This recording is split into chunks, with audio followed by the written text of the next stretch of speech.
I love superhero stories.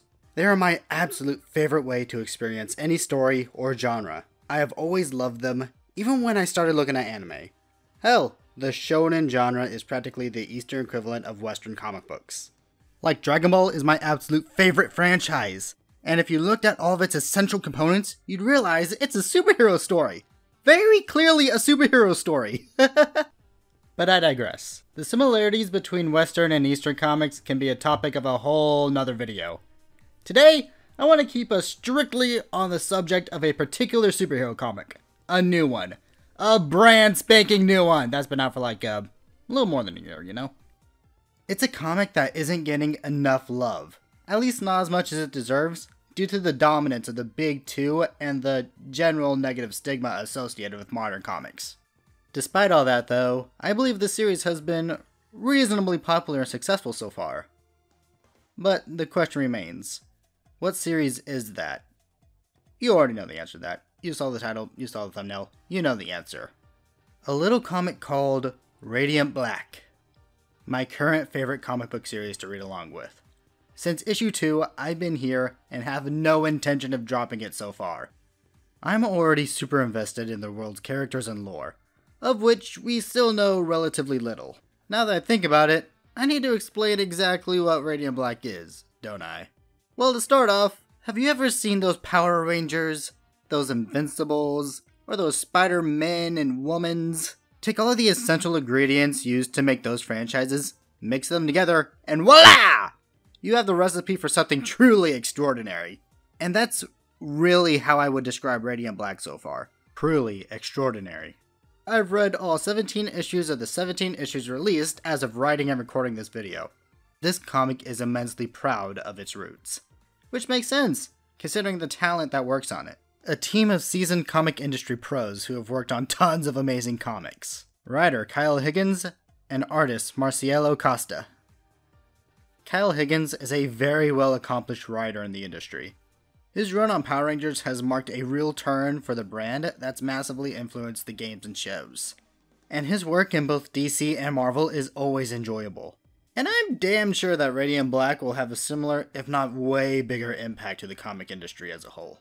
Marcielo Costa is an experienced artist and colorist who's done plenty of work for Boom Studios, including those very same Power Ranger comics Kyle Higgins wrote for.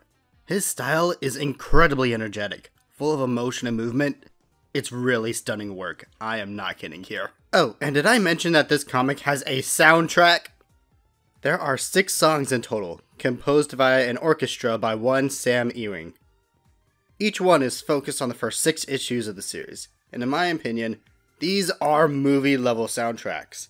I can't help but listen to them as I'm writing this. They all fill me with such hype and creative motivation to get this video done. And the best part? That's just the tip of the iceberg. Cal and his newsletter are of any indication. There's so much more to come for Radiant Black. Stuff that's already been announced, like crossovers and merch, and stuff that's yet to be announced. Pro tip, when you get to issue 15, scan that QR code right away. Do not wait, do not hesitate, scan it, you will not regret it. But my oh my, I'm getting a bit off track already. My bad there. I said I'd tell you all what Radiant Black was about, and instead I went off on a tangent about the comic's inspirations, talent, and future content. All without ever telling you guys what the actual comic is like and why I personally love it. Well, have no fear, my astute audience, for I shall correct that mistake now! I won't go too in-depth to spoilers, as there are some genuine shocking moments within these first issues that grip the reader by the balls and refuse to let go until your questions have been answered. Which many of them haven't, but that's just, the thing with, starting out series, yes. In the very first issue, we're met with Nathan Burnett, a struggling writer and so much debt that he has to move back in with his parents. As someone looking to get into writing professionally, well, you already know the scenario kinda already hits hard. So seeing this character go through this right at the start of the story already tells you the kinds of personal problems this tale will tackle. He becomes Radiant Black by the end of issue 1, our real main hero of the story. Next we meet both of Nathan's parents, who serve the usual supportive role to him. Their overall importance to the series isn't completely fleshed out, but they both have some genuinely great moments with Nathan in future issues, especially the dad. Now get a load of this cartoon character. Yeah, you see him? Good, because Marshall is one of the most essential characters in this series. He's very blunt and honest about his opinion. Kind of an asshole. Yeah, no, he's a total asshole. At first, he kind of comes off as the all too generic best friend, a statement that I'm glad was proven very wrong very quickly. By issue 11, he's one of the most compelling characters in the series, occupying a role that I never expected him to. I can't get into much more detail since that would require spoilers, but remember that Marshall is one of the most crucial characters so far in the series, and for a very good reason. Now I'm sure you also remember how I said this series was taking some cues from Power Rangers, right? Great! And who, yeah, of course there are the Radiants. We got Radiant Red, Radiant Pink, and Radiant Yellow. 4 in all. Radiant Red is named Satomi. Radiant Yellow is Wendell. Radiant Pink is... Ava. Red is the one that we know most about. She starts out as a criminal and even has her own single issue in the mainline series. And even her own miniseries. Wendell is an old guy. A cool old guy. Kind of badass from what we've seen. He's definitely set up to play the cool-headed rational of the group. Not much else to say other than his powers are very weird. He can see into the future and shoot laser beams. And also, this next up issue is the one that's focusing all on him. It's very weirdly formatted, and I love that, as this is the kind of stuff that you can only do in comics. And then we got Radiant Pink, Ava. She is a very enjoyable character with a mouth on her. A personal fave of mine. Her single issue was great, and I am desperately waiting for her miniseries to come out sometime soon.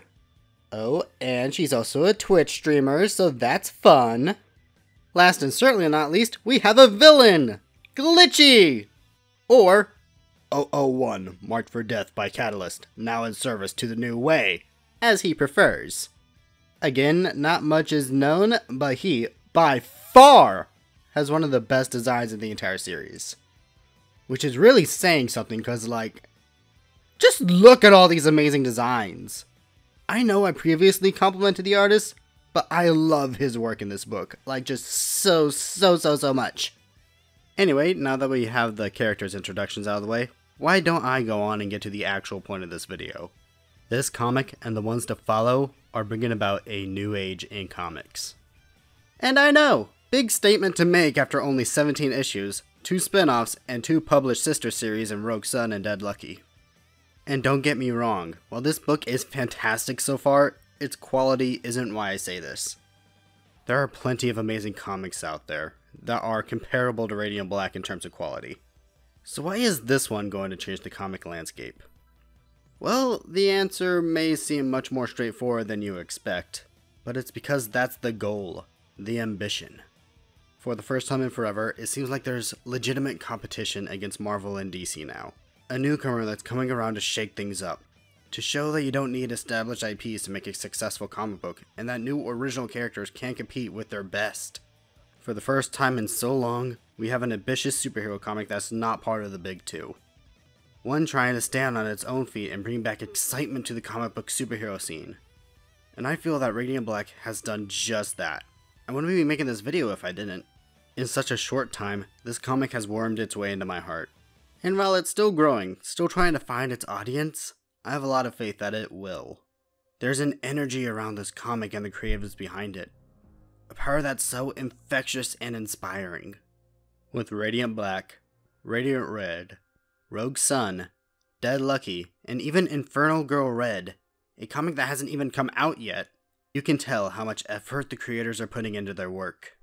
There's a love for superheroes, a love for the comic medium, and a genuine desire to do something new with all of it. Spoiler for that QR code in issue 15, but when was the last time you read a comic or manga where the creator went out of their way to commission an entire animation? One that was exclusive to the comic QR code for a long time before being released to the public. The length these people are going to for Radiant Black are insane. And the people behind Rogue Sun, Dead Lucky, and Infernal Girl Red all seem to have the same drive and passion for making their stories unique, fun, and memorable. I'm always excited to read whatever issue for whichever series is coming out next. And I guess that's what the Massiveverse, as they're calling it, is really about. Excitement! I'm a Marvel fan, a DC fan, a Power Rangers fan, a Transformers fan. I love all of their shows, their movies, their games, their comics. But they've all been in my life since I was a baby. I've always loved them. And while that love isn't going away anytime soon, I'm glad there's something new and modern that can capture my heart in the same way. That can make me excited for what's to come. New worlds filled with unique stories that have sparked my imagination, like when I was a kid, watching my first cartoons and reading my first books. This comic, this franchise, feels like a new beginning. It feels like a fresh start for an industry that's in desperate need for one. Does it fix every issue in the comic industry? No, but it doesn't need to. It just needs to push us in that direction. And I think it has. I think Radiant Black is the start of a promising new age for comics.